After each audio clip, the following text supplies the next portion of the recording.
कल द्रौपदी मुर्मू आ रही हैं। क्या चल रहा है उत्तर प्रदेश में राष्ट्रपति चुनाव को लेकर, प्रेसिडेंशियल इलेक्शन का सिनेरियो?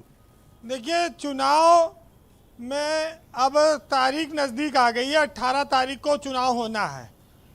तो आज यशवंत सिन्हा आए उत्तर प्रदेश, एक रस्म अदायगी करनी है, क्योंकि ले दे के जो कुछ है वो अखिलेश यादव के पास है, कांग्रेस के पास दो विधायक एक सांसद है, और मायावती का मेल जोल किसी से है नहीं, तो बाकी और कोई पार्टी के पास विधायक बचे नहीं।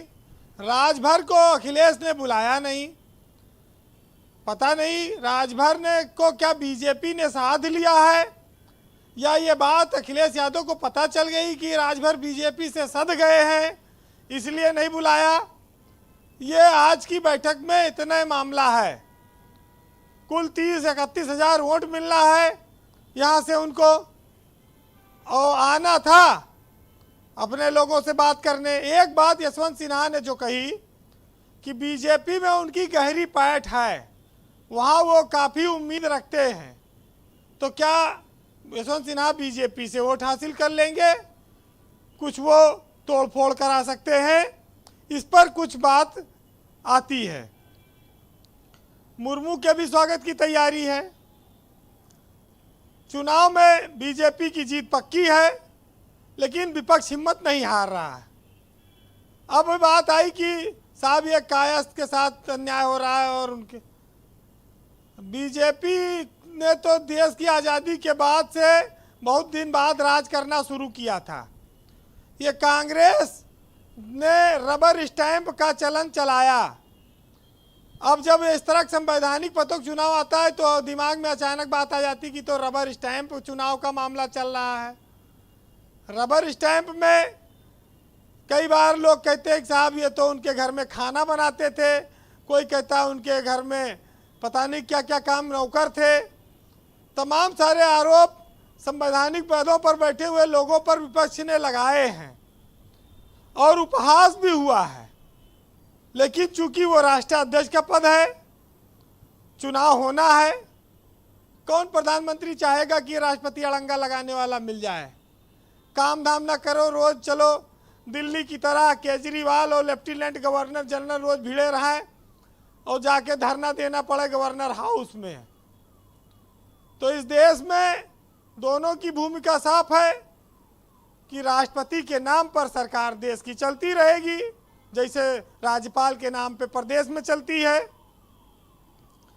आप देखिए कि 24 जुलाई को राष्ट्रपति मौजूदा उनका कार्यकाल समाप्त हो रहा है।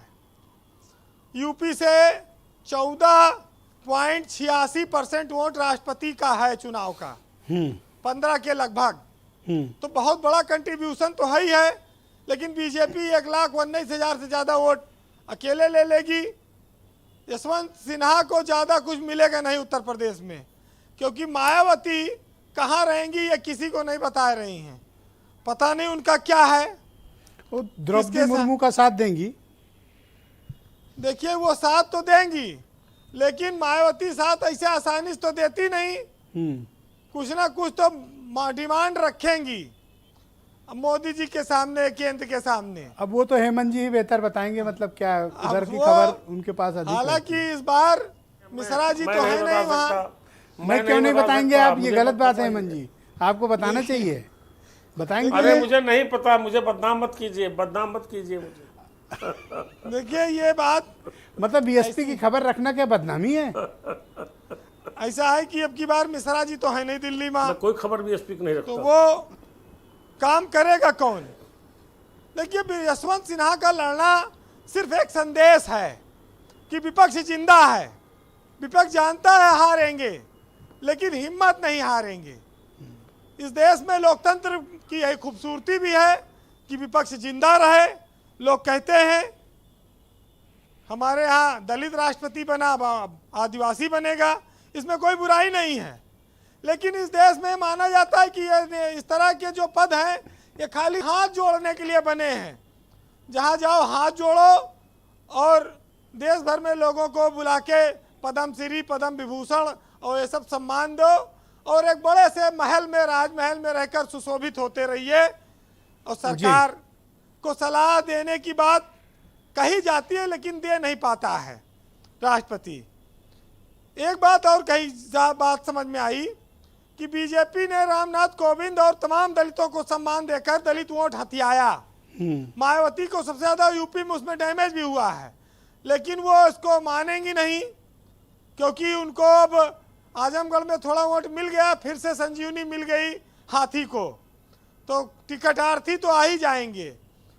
अब वो आदिवासी पर दांव लगाकर उड़ीसा, झारखंड, बिहार तक का जो इलाका है, इन सब इलाकों में, छत्तीसगढ़ में, राजस्थान में, मध्य प्रदेश में अपनी पैठ और मजबूत करना चाहती है। ये चुनाव एक सांकेतिक है। इसके पीछे जो राज्यों में सरकारें हैं वहाँ आने वाले वक्त में बीजेपी का राज लाना है, ये भी एक कारण है, कारक है। बहरहाल विपक्ष जिंदा रहे, चुनाव में खड़ा होता रहे, लड़ता रहे, सम्मानजनक लड़ाई हो, इस पर एक साहित्यकार ने बात लिखी है कि अभी आंखों में समाएं जल रही हैं, प्यार जिंदा है, अभी मायूस मत होना, बीमार जिंदा है, और हजारों जख्म खाकर भी मैं सत्ता के मुकाबिल हूँ, और खुदा का शुक्र है कि अभी तक दिले खुददार जिंदा है। बहुत शुक्रिया आपका वीरेंद्र जी, बहुत बहुत धन्यवाद। बहनों भाइयों, हमने कू ऐप पर एक प्रश्न पूछा।